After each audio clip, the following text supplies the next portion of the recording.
Hello everyone and welcome to The Corner Flag, where we'll be following, analyzing and celebrating our African stars.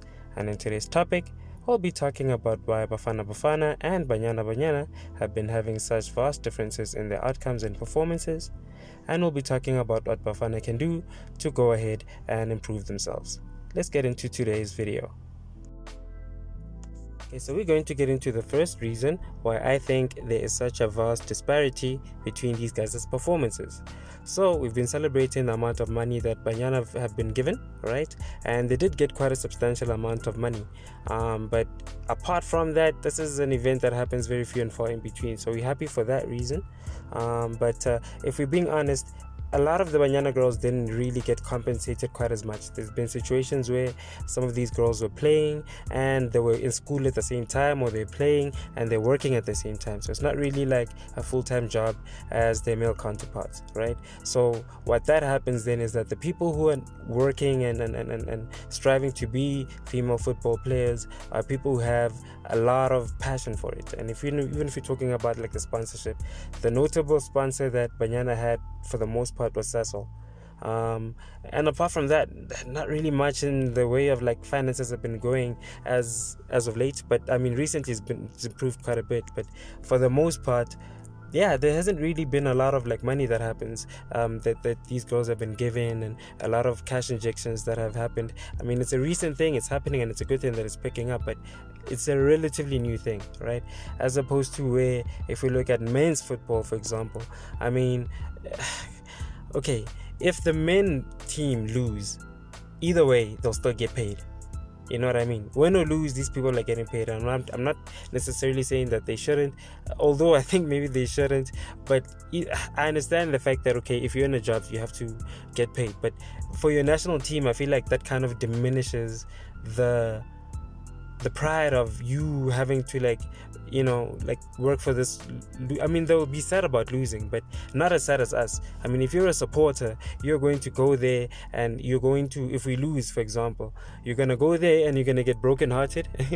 So you lost in that sense, and you're going to lose your money because you paid various transport expenses, the ticket, and even like food or whatever that you're going to be having as a beverage when you're there, so you lose in a lot of aspects in that cases. And if you are a player and you lose in the match but your bank account has 80 grand in there, I mean, I feel like it's very hard to stay sad about that kind of thing, so over time I feel like it desensitizes players from the actual loss, like as opposed to like the consumers of this football, because you are there, the one who's losing your minds. I mean, if you come from a footballing family, I'm sure either your brother, your cousin, your father, somebody's losing their minds when these guys are missing, and we're missing out on these opportunities. So I feel like that's one of the reasons why the fact that these guys are getting paid and remunerated, whether they win or lose, it desensitizes the loss and the consequences and just the whole impact of what the loss does in that aspect. And there is a second reason we're going to be diving into as to why I believe there's such a big disparity between the performances of the men and the female team of South African football is the coaching. So why I think this has a big impact is also the fact that if you look at the Banyana team, Desiree Ellis has been there forever. Like, you know what I mean? She's gotten a lot of time to establish, get to know players, do her job, and build a team that can compete at the level that is competing at now. And she's a homegrown coach, she's a former player, and this is one of the reasons why I feel like former players should be recruited and be in the national setup in some kind of way, whether they're into technical or coaching. This is the reason, because these are former players, these are people who have pride on the line, and their hearts are on the line too. So when we lose, they feel it. It's not just the paycheck, So if we're looking at the Bafana team, I mean, We brought a foreign coach. I mean, I'm not gonna say all foreign coaches are bad. Some of them can be good, but what we need right now in South Africa is a local coach, because we need somebody who can inspire and get these guys to fight for the jersey. Which is why before even Benny went to Manchester United, I believe personally that he should have been the Bafana coach. He has a lot of pedigree, the only South African player to have won a Champions League. He's well affiliated and well known in the upper echelons of elite football, which is why he's even gotten the job at Manchester United. So even him mixing and getting a right blend of foreign based players and local players would have been a big part of what would have made Bafana successful. So that's one other aspect. The constant chopping, changing of coaches in Bafana, you give them 1 year, 2 years, this is not good, this is not bad. I mean, they told us about Vision 22 win. I feel like after in like World Cup times around 2010, and we're here 12 years later, and we're still building. I mean, what have you been building for 12 years? Let's be honest, guys. So what exactly are we doing? What is the drawing board? What is it that we are trying to achieve when you guys are like setting out goals for Bafana? So the coaching here has a lot to do with it, and yeah, this is one of the detriments that we have, unfortunately. So moving on from our previous topic, we're going into how the coaching now also influences and has a direct impact on the team selection. Right, so the team selection also has a lot to do with what Bafana has been or unable to do.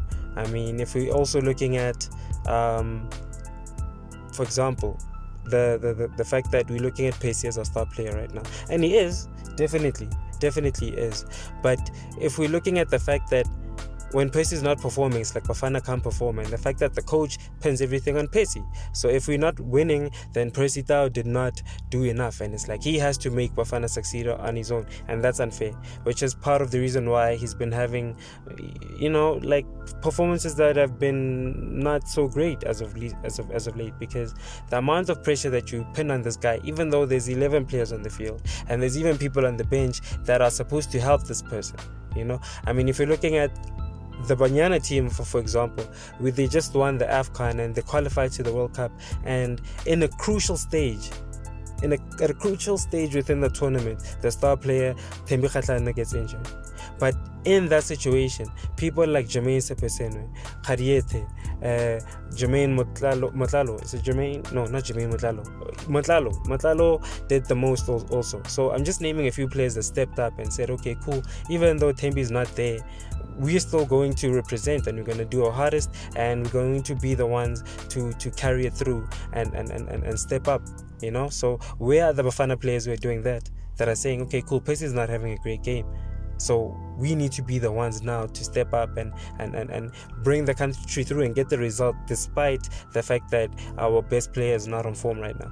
So that is one of the things that is hindering our Bafana side. It's like you're laying everything on this one person, and it's like make or break. It's your fault if we make it, and it's your fault if we don't, and that's not a fair thing. And the fact that the coach, the national team coach, is the one who is doing this and publicly shaming this person and saying, oh, we're not going to do good because Pace is not doing good, or honestly, it shows that this guy's not the right guy for the job. Honestly, he's not the right guy for the job. And even if we're looking at the team selections, I mean, the players that he chooses for the actual national team is players that are playing in lower end teams within the Premiership. I mean, come on, guys. We're going to war. Countries bringing Mbappe, they're bringing Suarez, they're bringing all the superstars of football, and then your answer is evidence Makhop. Come on, guys, let's be serious about this thing. What exactly are we doing here?